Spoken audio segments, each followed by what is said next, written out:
Good morning, good afternoon, and good evening. Welcome to the Crush the Quo webinar series, a platform that brings great minds and experts, business leaders and entrepreneurs, sellers, enablers, and industry masters together to share their ideas, experiences, and strategies for individuals and businesses who are looking for something new, something disruptive, and something helpful to embrace the change in our world today and drive growth, both professionally and personally. In today's webinar, we are going to be talking about business lessons from chess. And with us is our speaker for today is Evan Rabin, CEO of Premier Chess. In this webinar, Evan is going to be exploring the fascinating parallels between the world of chess and the corporate landscape. Chess is, as we all know, if you are a chess enthusiast, chess is not just a game. It's a dynamic strategy that has stood the test of time. So Evan's going to unravel the tactical brilliance of chess and how its principles can be applied to your business and your business strategy, along with actionable strategies and success. No pressure, Evan. That sounds awesome to me. So Evan, interestingly, Evan is a national master, a national chess master. He's also CEO and owner of Premier Chess, and he was born and raised on the Upper West Side of New York. After graduating cum laude, so we're dealing with a super intelligent person with a degree in business and international global studies from Brandeis University. He spent years doing enterprise sales at Oracle. So those of you who come from the tech space, you'll know Oracle, and Rapid7 before founding Premier Chess. Premier Chess has 55 instructors, teach students age 3 to 100 plus. So have you had students that are over 100 years old, Evan? We actually have. I've taught a Holocaust survivor chess for the first time, and we have to. Oh, wow. Oh, wow. Well, that's another story for another time. But I'd love to hear about that. So a huge age range of people that Evan reaches with life lessons through the game. So Premier Chess currently services 100 plus schools and companies, including law firms and individuals. If you want to go see any of our recordings, please go to the Crush the Quo website to the recordings page. You can access any of our previous recordings. And of course, we will load this recording up as well. And you can share the recording with your colleagues and friends. So on with our session for today. Evan, before I hand over to you and before you get into this fascinating world of chess and business, I have some questions for you. So out of pure interest, my questions to you are, what does it take to be a chess master? What does that mean? I'm not really sure I understand, and I think it means a lot more than what we generally appreciate. So to become a national chess master, basically means to have your rating at 2,200, which in other words is like the top 2% of players in the country. And it takes obviously a lot of work, playing in a lot of tournaments. Everyone has a little bit of a different journey than others. I personally have played again over 850 tournaments, went over all my games. Others will play substantially less, but read more chess books. And now, of course, with computers and everything, it's kind of a different game as well. With preparation and openings have developed quite a bit as well. So it's definitely changed quite a bit. And once you are in that top 2% and you've won various games, do you remain a chess master for life, or is it something that you have to maintain? No. So once you get your rating up to 2,200, you are a master for the rest of your life. There's no going back, but Awesome. I do want to still improve and become a international master, grandmaster, etc. Okay. So there's still more layers going up. Yeah, there's still a lot of progression that could be done.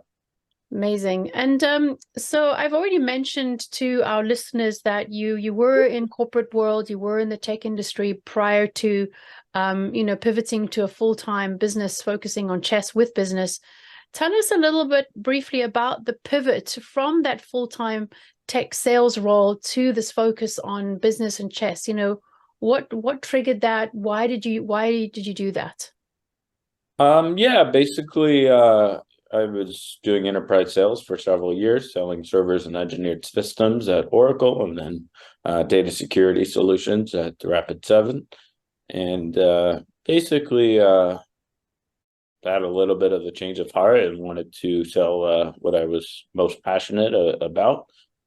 Actually, in 2015, I was working at Rapid7, but was home in New York for a weekend to go to a friend's wedding, actually, of former coworkers, actually, in the chess world, and just realized how much I connected to them more than some of the people in IT that I was working with. Look, it was a great start to my career, essentially, but I wasn't as passionate about selling data security as I was selling business and life lessons through chess. Yeah, that's amazing. And I think most people in the corporate world, they wish they could do the same thing. They wish they could pursue something that they're more passionate about. So I think it's great that you've been able to do that, and you took the leap to do that. So congratulations on making that leap. I'm sure it was no small task, and I'm sure it had its challenges in the beginning, like every new business. And here you are today. So we're super excited to have you join us. So I'm going to now move to the topic of this webinar. And so tell us a little bit as we move to the topic for the webinar, and you can bring up your slides. What made you decide to make this connection between business and chess? Well, for one, I guess I just wanted to mention that I feel like a lot of people are a little bit, worried to sometimes go on their own and whatnot. But most people can, and you're passionate about something, you'll definitely be pretty successful, I think, with it. But yeah, to answer your question, I think a lot of it is just moving forward and keeping your enthusiasm and letting that carry you, to be successful. So this is me in the beginning at the elementary school chess nationals, winning second place team. Okay. Years later, this was kind of my moment of glory. The person in the middle is actually me. We were on the cover of a national chess magazine, Chess Life. We actually won a national team tournament. Wanted to get kind of briefly into some of the lessons that people can learn through chess and business, which is pretty much in every vertical. First, I just wanted to share a quote that I got actually from one of my business coaches, Richard Pierce. It's not the economy, it's your economy. And this, he said, actually come during the middle of COVID, and I think like late 2020. I thought that was very important. Just where, I mean, one, in business, a lot of businesses were like dying down. But this actually inspired me to build our whole virtual program. We've had over several hundred people in our virtual classes. I was actually quoted in the New York Times about Queen's Gambit, which is kind of our next slide, I believe. Yeah. All right. Who here has seen Queen's Gambit? Right. It was actually huge for chess. Played in over 62 million households. Obviously, the stat is probably a little old now, but it's huge, for chess. And yeah, I was quoted in the Times. It's actually led to many, many, many new corporate classes. We also did a all Ivy Invitational tournament in conjunction with the Columbia Club. So now we're going to get into some of the business skills that one could learn through chess. So I do think we might have a variety of skill level here in chess, but actually this is actually even more meant for people who have never picked up a chess piece before. Who do you think has a better position here, white or black? Even if you've never played a chess game before, just guess. White or black? Black. Black. I would have put Who would you favor? Who would you rather be? white. White or black? Like Yeah. white. So why do you think white? Well, I can see that he's put his king in a quite a good protective position there. He's castled his king, right? He's castled his king, Mhm. but that is actually also One very important. thing. But number two, right? All of his employees are working, right? His knights and bishops are out. His queen is out. All of his employees are working, I love it. right? So, you look at strategic leadership, and all of this stuff, or a lot of it does come actually from my good friend, Jim Egerton. He wrote a book called Business on the Board. And this diagram actually does come from his book. He talks a lot about, all verticals could learn through chess. So this is the organizational behavior piece where every single employee needs a job. A lot of beginners, by the way, will make a lot of pawn moves, not get out all their pieces. And I'll actually ask them often, why are you making a bunch of pawn moves? Well, I want to keep my pieces safe, at home. I don't want them to be captured. But of course, if you're doing that, then you're never going to do very well. And of course, it's also important to, realize that if you're doing that, you're never going to win. You do need to take some risk if you want to be potentially successful. So let's get into the finance section. In chess, there is a sacrifice, right? Which is when you basically give up a piece to get some sort of compensation, whether that's a lead in development, getting more active pieces. Sometimes it'll be a little bit more concrete. You might sacrifice the queen, for instance, if there's going to be checkmate, or a very, very, very, very strong attack. But sometimes it'll be a little bit more positional, where you sacrifice a piece in exchange for improving your position a little bit more long term. But either way, if you sacrifice a piece, you need to make sure that you're going to get a return on investment for that piece. Often beginners too will sacrifice a piece because they open up their opponent's king. But of course, it's not worth it just to open up your opponent's king.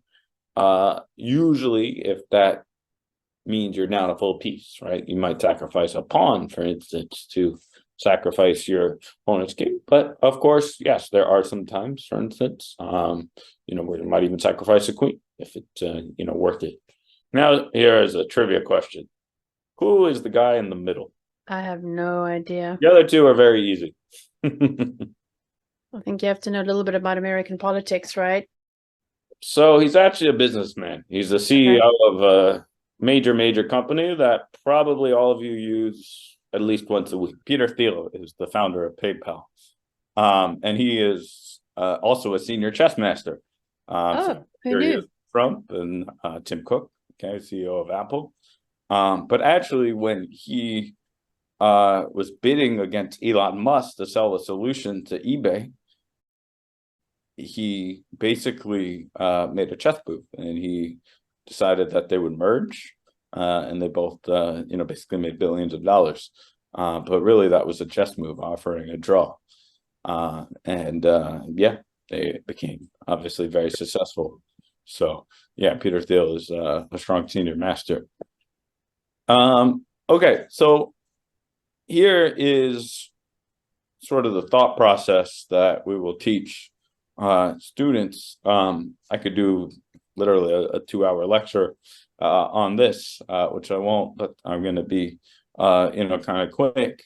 And the reason I want to, quickly highlight this is, really it relates not just to, moving chess pieces around the board, but also pretty much any decision you make in business or life. So, when your opponent makes a move, right, you first write it down, you figure out, and each of these steps, by the way, translates into business quite a bit. write down your opponent's move, right? What is your competition doing? Asking why your opponent went there. What is your competitive doing? Brainstorm, come up with 3 to 4 candidate moves, right? One thing I do say all the time is, in a given position, right, you should never make a move without at least considering a few alternatives. If you're going to invest in one stock, make sure you're looking at a couple other stocks, that might be options. If you're looking to spend a few $100s in marketing, right, there's a million platforms that you could invest in, from Facebook to any other social media to hiring a sales outsourcing firm. By the way, before I started Premier Chess, in between, I also started a sales outsourcing company where I actually did, sales for startups. But yeah, then analyzing each move further, figuring out which one will give you the biggest bang for your buck. If you see a good move, look for a better move. That is what Emmanuel Lasker, a world champion, said. Do a blunder check, make sure there's nothing you're, actually missing. And then, finally make a move. So, just a little bit more about us and, sort of the corporate work that we've done.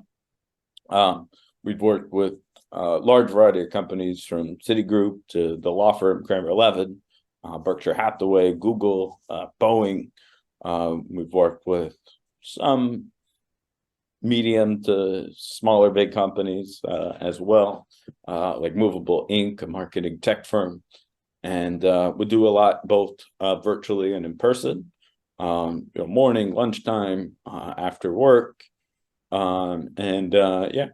work with think to network between different divisions, improve their teamwork, being able to think on their feet, but also use their prior knowledge and think on the board per se. Evan, would it be possible to bring that thought process slide back up on screen just so that it's there? Oh, yes, absolutely. To steer any questions. And Absolutely. when you say it's a thought process, is that a thought process to make a decision, take an action, make an investment, spend some money? What is that thought process for? Yeah, so it's a good question. So basically, when I teach this, it's about your chess move. So for instance, one thing that a lot of players will do if they're a little lazy is just, literally their opponent makes a move and then you make a move, as if you're playing a 1-minute game. And then another common mistake that players will do is they won't even really consider their opponent's plan at all. Either if it's just missing a simple threat, like beginners, sometimes one player will attack their opponent's queen and they just won't save their queen. They'll just move a different piece and get their queen captured on the next turn. But then even a more advanced player like myself, if I don't think about my opponent's move enough, yes, I will be able to know anyway that they're like attacking my queen, let's say, but there might be something a little bit deeper that I'm overlooking, some sort of positional idea that, a strong player might be thinking of that I just completely disregard, of course. So that's why this thought process is something I've actually developed myself pretty much. Is it okay to bring it back up on screen? There is a person on this line that actually used to work for Berkshire Hathaway. So you've got some immediate connection there. I'd love to hear, Jacques, if you have any questions or comments. Thank you, Evan, and thank you, Catherine, for the session. I do have a question. Okay, it's working now. Thank you. I do have a question. Please. Relating to chess, you have the king, of course, that the opponent is trying to checkmate. And you also have the queen. That's a very powerful piece. When you look at the corporate C-suite, the organization of executives, who would be the equivalent of the queen when you talk about a corporation? What role, what position? So if I may, let me just first, quickly finish answering Catherine's question now that it's back up on here, and then I will for sure get to that. But yeah, I think when it comes to like the thought process again, right? It's really right. This is sort of a scientific method to consistently come up with the best move in a given position. And I actually thought of this actually like 6 years ago when I was actually coaching some kids at the elementary nationals, and I kept realizing that students were making relatively simple mistakes in a lot of cases. That, and then also the kids that were a little bit more advanced. In fact, one kid I was coaching at that tournament is now actually in the top 100 in the world, way better than me. He's a very strong grandmaster now. Even him back then, and at the time we were actually around the same level. I was, maybe a little bit stronger than him then, but he was also like 6 then. Other students, right? They would be, and this happens all the time. They don't realize that you always want to find the best move. They would play moves just because they're kind of okay. And even players my level will do that sometimes. You just get a little lazy. You're like, okay, this move, I'm not going to lose because of this move. I should do it. But of course, that's not how you should think. You should consistently try to come up with the best move. So that's why, the process of coming up with candidate moves is very important. And I also think it's obviously the same thing in business. People that are the most successful are the ones who are consistently trying to make the best decisions, using every hour of their time in a proper way. That's going to give you the biggest bang for your buck. Got it. So thank you. Yeah, of course. And then Jacques' question. Yeah, so Jacques' question. I'm actually, as I answer this, I am actually pulling up a link to a blog post that you guys could read at your leisure, which will get into the thought process in a lot more detail, actually. Yeah, so that is wow, a creative question that I've definitely never got before. I will say the king is the most important piece in the board, right? It can never get captured, and yes, you do win a game by checkmating. By the way, a common misconception: the king is never captured. So checkmate is how you win a game. And yeah, the queen is the most powerful. I would say like maybe the COO, of a company. Is the king or the queen? Is the queen. Yeah. Okay. All right. Got it.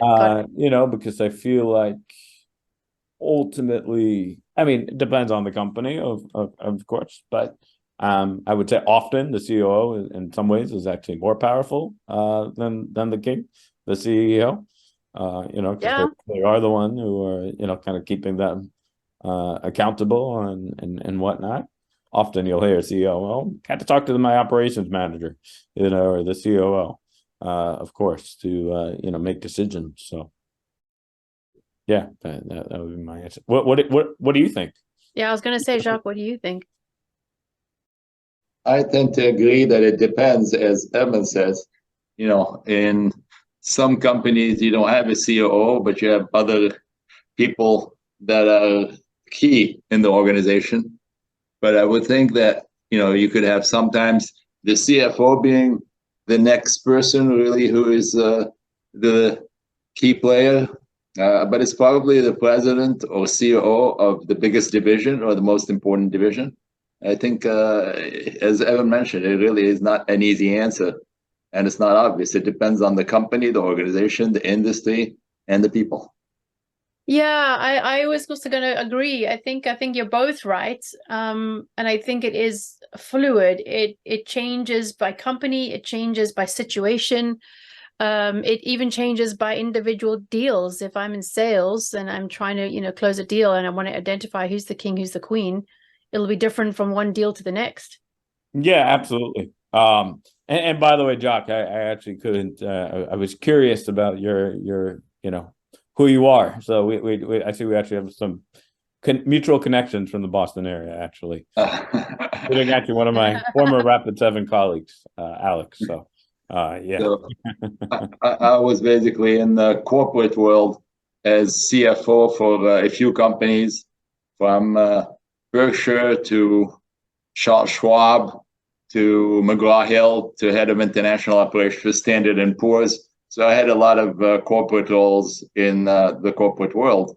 And I think in terms of chess, I am at a very low level of chess.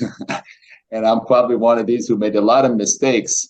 And that's how you get to learn. But, one comment is the queen is intended to really be the top person who protects the king. And all the people in an organization kind of are intended to protect the company and the shareholder and the CEO. So there are a lot of players, as you mentioned. Who's the customer on the chessboard? Anybody? Customer on the board. Interesting. Maybe the board's the customer. I don't know, the board itself. Yeah, I don't know. Maybe players. The board could be the board is the markets, the customers, the yes, players. Yeah. I would add the shareholders are the customers, because that's what the company. That is true. That is true. Here's a question for you, Evan. What about innovation? Is there a connection between, chess and innovation, from a business perspective, in terms of what businesses can learn, about innovation while maintaining that strong foundation of tried and true strategies? Is there a place in the chess world for being completely innovative, and is every game innovative in a way? Yeah, so definitely, honestly, a little bit less now, at least at the elite level. Yeah. I was just listening the other day to an interview with actually Fabiano Caruana, who's now second in the world, but actually knew him when he was 8 in New York. And one thing that he said that actually sort of surprised me was, basically almost no matter what opening you play, Black could easily equalize. So one thing I didn't actually mention that, of course, relates to business as well is White does have a first mover advantage. White always moves first. So just like the first company in an industry, White should, yes, technically get some advantage out of the opening. And despite every single player having at the elite level, second to actually travel with them to prepare openings. Basically saying that, with best play, like Black should pretty much always equalize without, any real problems. So, okay. That said, right now, with Dungeons, yes, all these lines have been analyzed over and over and over again, of course. So there's a little bit less innovation in the opening, but there still are, of course, still some room for creative, original thinking, original moves. And there's also just as you get better in chess too, you start to realize a little bit more, but certain tactical ideas, or even a technical endgame where there's just some kind of nuance ideas. You could definitely learn quite a bit from them. Interesting. And then another question for you. I see the thought process begins with write down your opponent's move and ask yourselves why they went there. In the world, in corporate world, the opponent isn't necessarily, another company. It could be the status quo, Right. I think, or do nothing, or our own internal challenges could be an opponent. Would that be a fair statement? Yeah, I mean, really, it could be anything, right? It could be what your competitor is doing. It could even be someone internal, in the company who makes a mistake.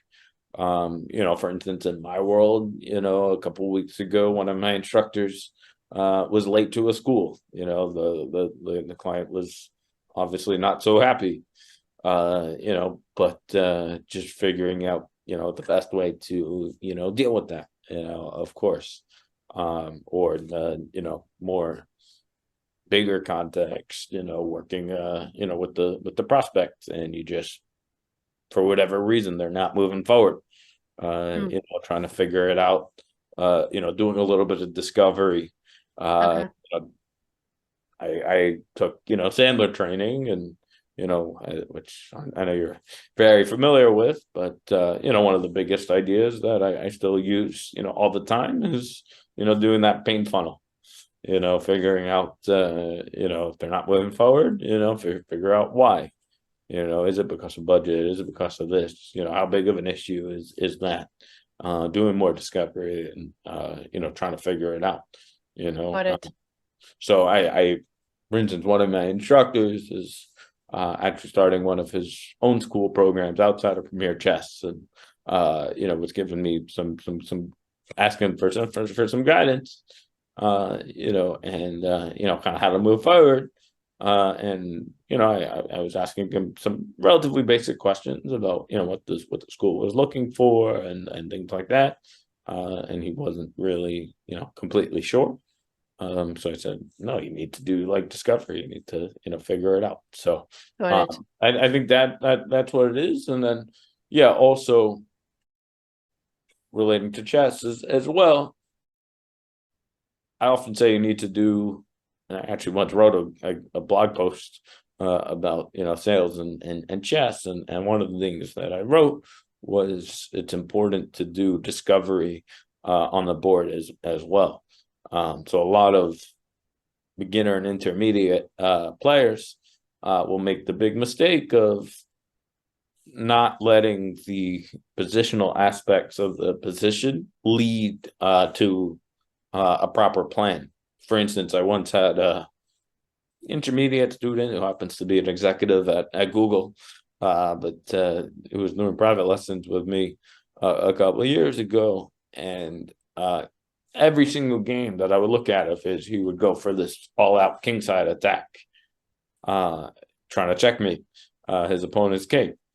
And I would always ask him the same question every time. What about this position justifies a kingside attack?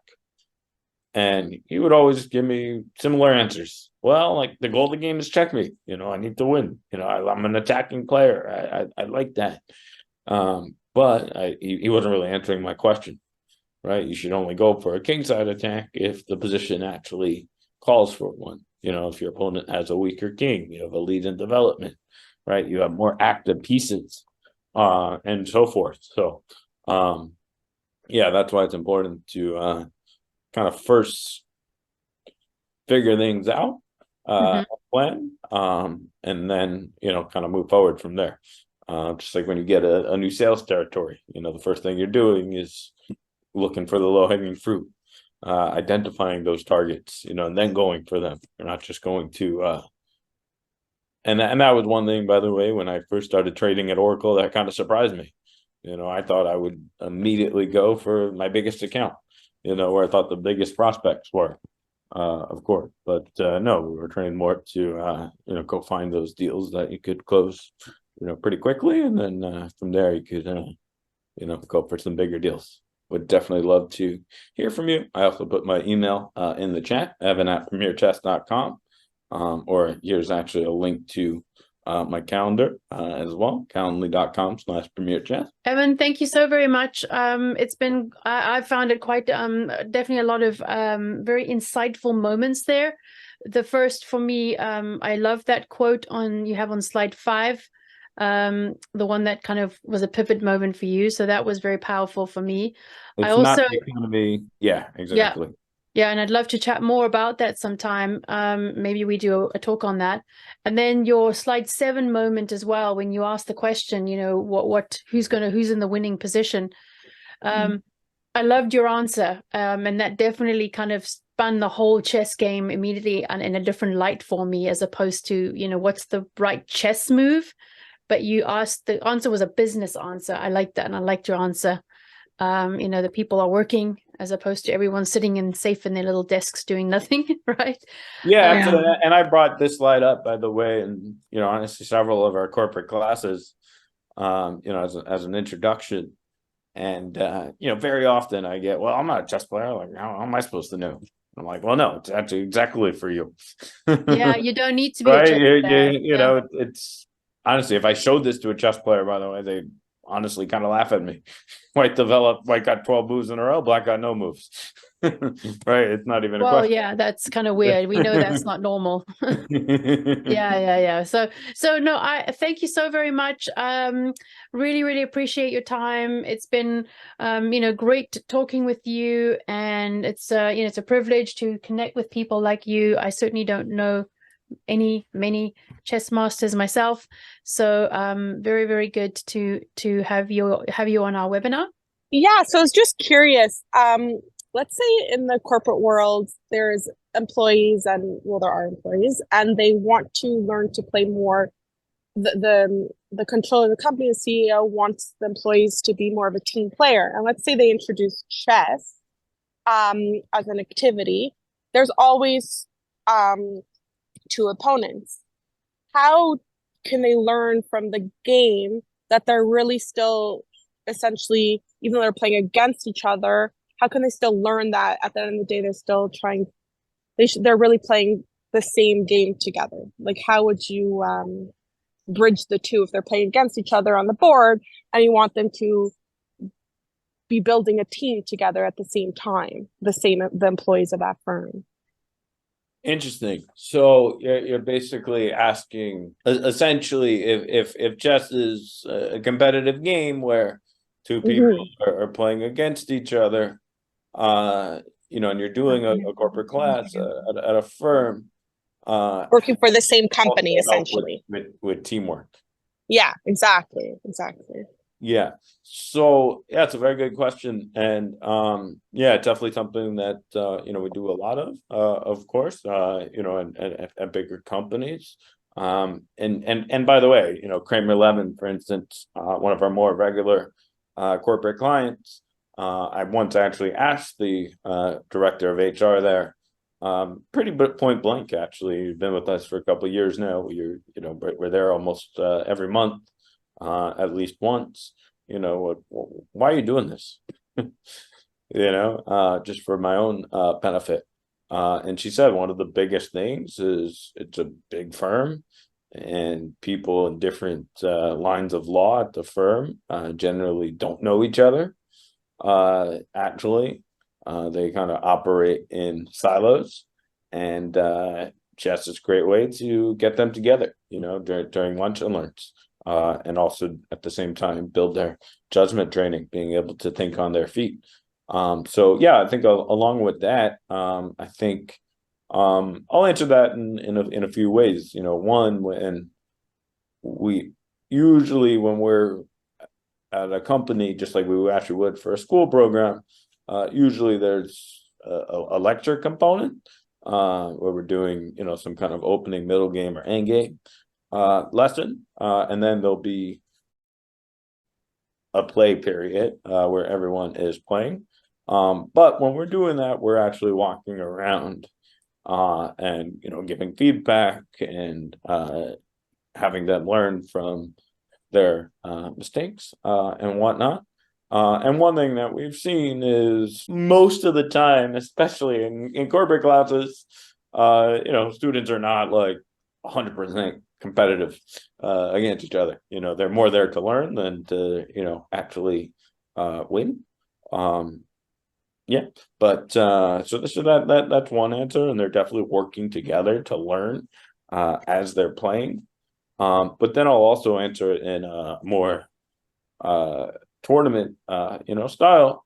One thing that people may or may not realize is, especially at the elite level, players are playing pretty much the same opponents, almost every tournament, like they only play the elite, pretty much. So I've seen many interviews recently between, some of the top players, and, they'll constantly say, at the board, they're enemies. And then shortly after, they're working colleagues, of course. So, that one tournament they'll be, kind of against each other. The next tournament they'll be, on the same team at the Olympiad, of course. So, yeah, I think it's important to be a team, at the same time. Thank you so much. Great question. Thank you so very much, Stacey. So with that, I will say thank you very much and good night, good morning, and good afternoon.